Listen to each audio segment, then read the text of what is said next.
Hey everybody, Steve at OpenBOM, and I'm going to continue with Sneak Peek Week here with OpenBOM and Onshape. And I'd like to show you a new Onshape command called Save Item, and you are going to love this. How many times have you built a bill of material from Onshape in OpenBOM? You want to make a change to a single item. Maybe you change the color, the description, or something. You just want to send that change over to OpenBOM. In the past, you had to send the entire BOM, which worked, but could be better.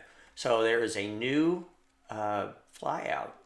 I'm in the part studio right now. I'm going to go change this sheet metal part. It's a new flyout called OpenBOM Items. And it's in the Onshape part studio. And I'm going to take a look at this case in particular. And I'm going to change the properties from to mantle to ZZ to mantle. And save that. And now I'm just going to save that item off to OpenBOM. And now when I go back and look at that bill of material,